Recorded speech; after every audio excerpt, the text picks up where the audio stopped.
युफो टावरबाट यति सुन्दर देखिने यो ब्राटिस्लाभा क्यासल स्लोभाकियाको राष्ट्रिय प्रतीकहरूमध्येको एक हो र यसको इतिहास सेल्टिक, रोमन, स्लाभिक, हङ्गेरियन र अस्ट्रियाली साम्राज्यका विभिन्न कालखण्डहरूलाई समेटेको छ।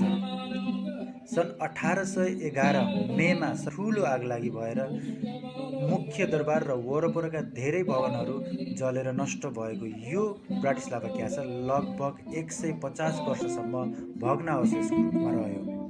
सन् 1953 देखि 1968 को बीचमा व्यापक पुनर्निर्माण गरी अहिले यो स्लोभाक राष्ट्रिय परिषदको प्रतिनिधित्व गर्ने स्थान र स्लोभाक राष्ट्रिय सङ्ग्रहालयको ऐतिहासिक सङ्ग्रहालयको रूपमा प्रयोग हुन्छ। यहाँ प्राचीन गरगहनाहरूदेखि लिएर इतिहासका प्रदर्शनीहरू र यहाँबाट सहरको सुन्दर दृश्य देख्न सकिन्छ। युफो टावरबाट यति सुन्दर देखिने यो ब्राटिस्लाभा क्यासल स्लोभाकियाको राष्ट्रिय प्रतीकहरूमध्येको एक हो र यसको इतिहास सेल्टिक, रोमन, स्लाभिक, हङ्गेरियन र अस्ट्रियाली साम्राज्यका विभिन्न कालखण्डहरूलाई समेटेको छ।